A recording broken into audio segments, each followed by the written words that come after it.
नमस्कार, AB star news देख रहे हैं आप और आपका राज्य आपकी खबरें लेकर हाजिर हूं मैं आपके साथ सोहन सिंह। बुलेटिन में सबसे पहले बात किसान आंदोलन की कर लेते हैं। हरियाणा में भी किसान आंदोलन को लेकर अलर्ट नजर आ रहा है। पुलिस ने चाक चौबंद इंतजाम किए हैं। सुरक्षा के मद्देनजर किसानों को रोकने के लिए चाक चौबंद व्यवस्था की गई है। बता दें कि एमएसपी समेत कई मांगों को लेकर किसानों ने 13 फरवरी को दिल्ली कूच का अल्टीमेटम दिया था। किसानों और केंद्रीय मंत्रियों के बीच बैठक भी हुई, लेकिन वो बैठक बेनतीजा रही। फिलहाल किसान दिल्ली कूच पर अड़े हुए हैं। वहीं इस बार दिल्ली कूच को लेकर किसान नेता गुरनाम सिंह चढ़ूनी समेत कई किसान नेताओं ने दूरी बनाई है।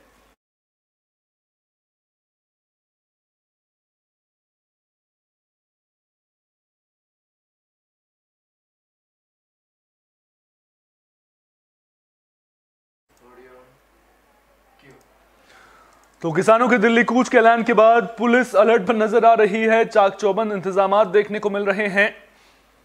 तमाम जगहों पर सुरक्षा कड़ी कर दी गई है। पुलिस, पैरामिलिट्री फोर्स और बीएसएफ ने मोर्चा संभाल लिया है।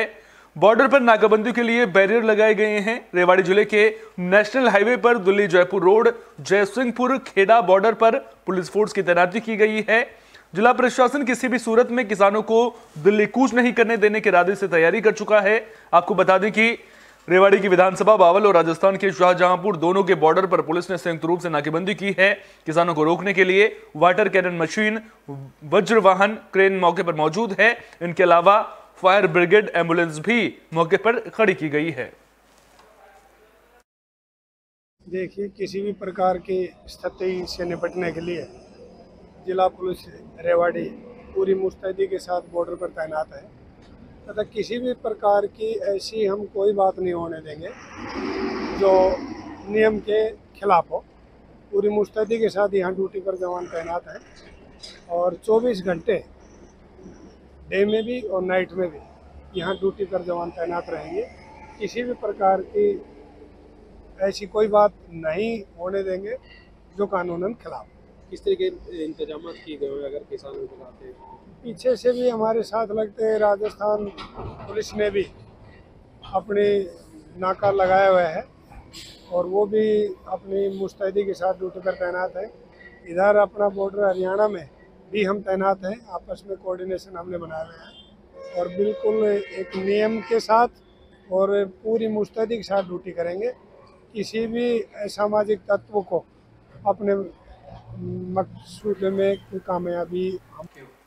बीजेपी देश भर में ग्राम परिक्रमा यात्रा का आयोजन कर रही है। इसी कड़ी में जगाधरी के देवघर गांव में भी कार्यक्रम का आयोजन किया गया, जिसमें हरियाणा के कैबिनेट मंत्री कंवरपाल गुर्जर मौजूद रहे। इस मौके पर कंवरपाल गुर्जर ने केंद्र और सरकार की जन कल्याणकारी योजनाओं की जानकारी दी, साथ ही किसानों से फीडबैक भी लिया। उन्होंने कहा कि केंद्र और हरियाणा सरकार ने किसानों के हक में कई बड़े फैसले लिए हैं। किसान सम्मान निधि योजना, प्रधानमंत्री फसल बीमा योजना, पीएम किसान मानधन योजना, किसान क्रेडिट कार्ड, पीएम किसान सिंचाई योजना, भावांतर भरपाई योजना इसके उदाहरण हैं। इसके अलावा हरियाणा में एग्रो फॉरेस्ट को बढ़ावा दिया जा रहा है। फसल खराब होने पर पिछली सरकारों की तुलना में 10 गुना ज्यादा मुआवजा हरियाणा सरकार ने किसानों को दिया है। माननीय राष्ट्रीय अध्यक्ष जी किसानों को संबोधित कर रहे हैं और किसानों के लिए जो काम सरकार ने किया, जैसे नरेंद्र मोदी जी ने कहा था कि हम किसानों की आमदन 2 गुना करेंगे, तो मैं समझता हूँ हमारे यहाँ 2 गुना से ज़्यादा ही। और हमारे यहाँ बहुत लाभ होया कि हमारे यहाँ मुख्य फसल जो है इस टाइम वो पॉपुलर की और उससे सरकार को भी लाभ है। सरकार का उद्देश्य भी एग्रो फॉरेस्ट्री है, तो एग्रो फॉरेस्ट्री यहाँ हम कर रहे हैं। और सरकार ने जो प्रयास किया, जो लाइसेंस खोला, उसकी वजह से यहाँ इंडस्ट्री लगी और इंडस्ट्री लगने की वजह से पॉपुलर का और स्मिते का रेट जो पहले था उससे 5 गुना ज़्यादा, 4.5 से 5 गुना ज़्यादा रेट बढ़ा। उससे किसान को बहुत लाभ है। और भी जो लाभ दिए, चाहे किसान सम्मान निधि है, उससे किसान की उत्पादन लागत जो है वो घटी। ऐसे ही किसान का जो एक मुश्त योजना लोन के बारे में चलाई थी, उसमें चाहे 10 साल का किसी का पैसा था, उस 10 साल के पैसे में भी सरकार ने कहा कि जो मूलधन लिया था केवल वो दे दो, सारा पैसा ब्याज वगैरह माफ, और उसमें 1100 करोड़ रुपए से ज़्यादा माफ। कई बार किसान की फसल नष्ट हो जाए, जैसे ओले पड़ गए और कुछ, तो उसमें भी वर्तमान सरकार ने जो पैसा दिया पिछली सरकार से 10 गुना से भी ज़्यादा है। उनके टाइम में 1150 करोड़ दिए गए, वर्तमान सरकार ने 12,000 करोड़ रुपए सबसे पहले किसान को दे दिए। रेवाड़ी के माजरा गांव में देश का 22वां एम्स बनेगा, जिसके शिलान्यास की तैयारियां अंतिम चरण में हैं। बता दें कि 16 फरवरी को प्रधानमंत्री नरेंद्र मोदी एम्स का शिलान्यास करने माजरा गांव पहुंचेंगे। इस दौरान वे बड़ी रैली को भी संबोधित करेंगे। पीएम मोदी के कार्यक्रम को देखते हुए विशाल पंडाल बनाया जा रहा है। रैली में चारों ओर से लोगों का आगमन होगा, इसलिए 71 एकड़ में 10 पार्किंग प्वाइंट और 4 एकड़ में 3 हेलीपैड भी बनाए जा रहे हैं। देखो, 16 तारीख को देश के यशस्वी प्रधानमंत्री 22वें एम्स का शिलान्यास करने यहाँ माजरा बाल्की में आ रहे हैं, तो उसकी तैयारियां चल रही है। आप लोग भी देख रहे हो कितने वार लेवल पर काम चल रहा है। पार्किंग की काफ़ी व्यवस्था की गई है, टेंट वगैरह इरेक्ट किया जा रहा है, स्टेज वगैरह बनाई जा रही है, एग्जीबिशन के लिए अलग से बनाया गया है। तो काफ़ी काम तेज़ी से चल रहा है और 2 दिन हमारे पास अभी हैं, तो ये काम 15 की शाम तक कंप्लीट हो जाएगा। और लोगों की पार्किंग की भी अच्छी व्यवस्था की गई है। तो लोगों में जिस तरह से हल्के में बहुत जोश है लोगों में, क्योंकि बहुत पुरानी हमारी मांग थी और वह पूरे होने जा रही है, तो लोग भी बड़े उत्साहित। बुलेटिन में बात जांजगीर चांपा की भी कर लेते हैं, जहां खोखसा ग्राम पंचायत के प्राइमरी स्कूल की मरम्मत के काम में भ्रष्टाचार की शिकायत मिली है। मामले को लेकर आरईएस, एसडीओ, इंजीनियर समेत 3 सदस्यीय टीम ने स्कूल पहुंचकर मामले की जांच की। इस दौरान कई खामियां सामने आई हैं। जांच में पता चला कि स्कूल के चैनल गेट को नहीं बदला गया, जबकि नया गेट लगना था। इसके अलावा स्कूल के सभी ब्लैक बोर्ड पुराने हैं, जिन्हें पेंट करके नया बताया गया है। स्कूल की दीवारों में मरम्मत का काम और पुताई में जमकर लापरवाही बरती गई है। जांच टीम ने कहा कि मामले में शिकायत काफी हद तक सही है। बता दें कि खोखसा के प्राइमरी स्कूल में मरम्मत के काम के लिए 6,12,000 रुपए का बजट स्वीकृत किया गया था, जिसमें लापरवाही बरती गई है, जिसकी शिकायत कलेक्टर से की गई थी। मैं ग्राम पंचायत खोखसा का हूँ, कुंजन कुमार कमर पंच। मेरे द्वारा शिकायत किया था, स्कूल मरम्मत खोखसा के लिए आया था 6,12,000 रुपये, जिसका सही ढंग से कार्य एजेंसी सरपंच द्वारा और नहीं किया गया है, जिससे पानी टपक रहा है। और कहीं भविष्य में बच्चे लोग पढ़ने आते हैं यहाँ, तो कुछ भी हो सकता है, तो उसमें डर बना रहता है। हम लोग ये शिकायत किए थे, उसमें पानी टपक रहा है, बेंड है, दरवाज़ा नहीं लगता, न बच्चे के लिए बिजली का कुछ नहीं है, और छत के ऊपर रिपेयरिंग किए गए हैं, सही ढंग से रिपेयरिंग भी नहीं किया गया है, उसमें न बिजली की सुविधा नहीं है। जांच में आए चेकिंग करने के, फिर आरएस के ही डिपार्टमेंट के हैं, जिससे हम संतुष्ट नहीं हैं। स्कूल मरम्मत का कार्य था, स्वीकृत राशि थी 6,12,000, जिसमें 3 लाख आया था, 3,12,000 उसमें मैं कार्य कराया था। तकनीकी स्वीकृति जो भी मिली थी उसके हिसाब से काम कराया था। ये कार्य और हुए हैं छत ढलाई के सिवाय, छज्जा कार्य हुआ है, खिड़की मरम्मत हुआ है, ये सारे काम हुए हैं। अभी जो शिकायत पुराने ब्लैक बोर्ड नहीं, पुराने ब्लैक बोर्ड में मैं जो है पॉलिश कराया हूँ, नहीं बनाया गया है मेरे द्वारा। पुराने ब्लैक बोर्ड को नया नहीं बनाया गया है, मैं नहीं बनाया, मैं नहीं कह रहा हूँ बनाया हूँ करके। हाँ, उसमें कोई नहीं था कि वायरिंग का। एसडीओ आरईएस शासकीय प्राथमिक शाला खोखसा के रिपेयरिंग कार्य के शिकायत की जांच करने आया था। और शिकायत की जांच में हम शिकायतकर्ता और सरपंच और गुरुजी और ग्रामवासियों का बयान ले लिए हैं। अब जो एस्टीमेट में है और जो छत्तीसगढ़ के सक्ती जिले के नए एसपी कानून व्यवस्था को लेकर एक्टिव मोड में नजर आ रहे हैं।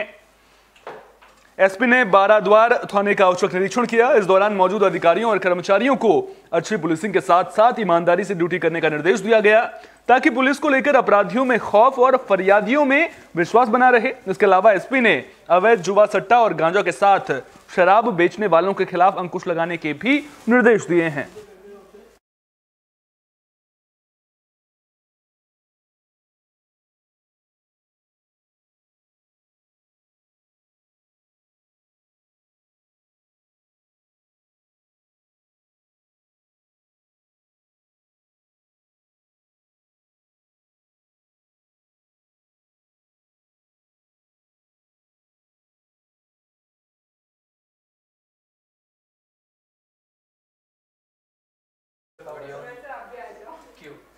सक्ती जिले में जनदर्शन कार्यक्रम का आयोजन किया गया, जिसमें कलेक्टर के सामने 33 शिकायतें आई।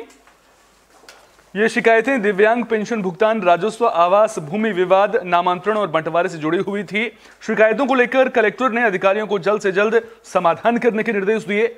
बता दें कि आम लोगों की समस्याओं का प्राथमिकता के साथ समाधान करने के लिए जनता दर्शन कार्यक्रम का आयोजन किया जाता है।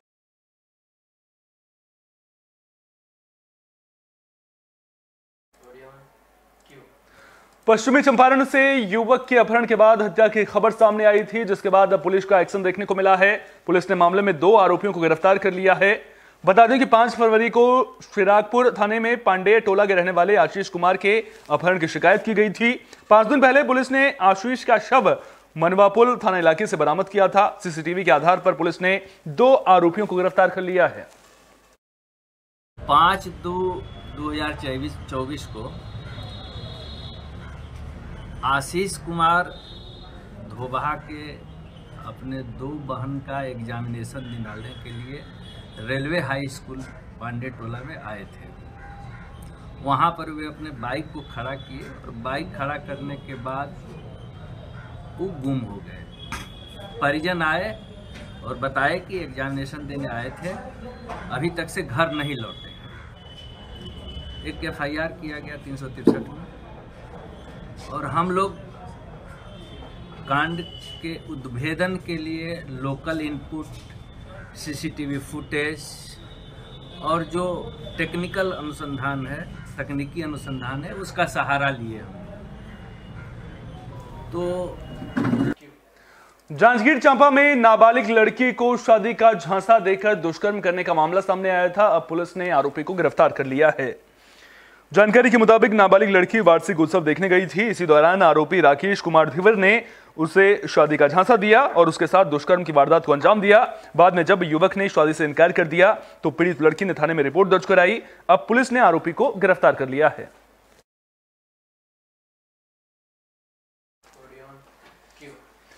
गरियाबंद पुलिस को बड़ी कामयाबी मिल गई है। गरियाबंद पुलिस ने लूटकांड की वारदातों को अंजाम देने वाले गिरोह का पर्दाफाश कर दिया है। पुलिस ने गिरोह के मास्टरमाइंड समेत 9 आरोपियों को गिरफ्तार किया है, जिनके कब्जे से 1 कार और 4 बाइक भी बरामद की गई है। जानकारी के मुताबिक बदमाशों ने एयरगन से डराकर 3 फरवरी की रात को पेट्रोल पंप में 15,000 की लूट की वारदात को अंजाम दिया था।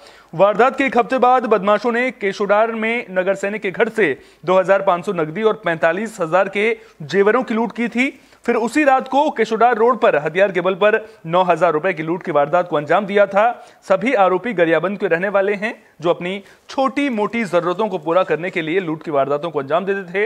लगातार लूट के मामले सामने आने के बाद एसपी ने 4 स्पेशल टीम बनाई थी। अब पुलिस ने सभी आरोपियों को गिरफ्तार कर लिया है। ये विगत 10 दिनों में कोतवाली थाना क्षेत्र में जो है 3 लूट की घटनाएं हुई थी। एक पेट्रोल पंप में हुआ था मजरकट्टा के पास, दूसरा जो है तवर बहारा में हुआ था, एक व्यक्ति को लूटे थे, और तीसरा जो है एक घर में घुसे थे केशोडोर में। तीनों घटनाएं के जो है मॉडस ऑपरेंडी एक ही प्रकार का था। हथियार दिखा करके जो है डरा धमका करके लूट को अंजाम दिया गया था। मामले की गंभीरता को देखते हुए एसएसपी सर के द्वारा जो है इसमें 4 टीम गठित किया गया और 4 टीम के माध्यम से जो है अलग अलग एंगल में इसकी जांच की गई। बहुत गंभीरता से जांच करने पर जो है इसमें 9 लोगों को गिरफ्तार किया गया है और 9 लोग पूरे के पूरे जो है अभी गिरफ्तार कर लिए गए हैं और पूर्व के बदमाश रहे हैं इन लोग। इनके पास से जो लूट की सामग्री है और जो हथियार प्रयोग किए थे। और खबर यमुनानगर से है, जहां रेलवे लाइन पार करते वक्त ट्रेन की चपेट में आने से एक शख्स की मौत हो गई। मामले की जानकारी मिलने पर पहुंची पुलिस ने शव को कब्जे में ले लिया है। फिलहाल मृतक की शिनाख्त नहीं हो सकी है। हादसा रादो रोड के डबल फाटक के पास का है। पुलिस ने मृतक का मोबाइल भी बरामद किया है, लेकिन मोबाइल भी टूट गया था। फिलहाल व्यक्ति की शिनाख्त करने की कोशिश की जा रही है। आपका राज्य आपकी खबरों में फिलहाल के लिए इतना ही। अपना बहुत बहुत ख्याल रखिए। देश और दुनिया की तमाम अहम खबरों के लिए देखते रहिए AB स्टार न्यूज।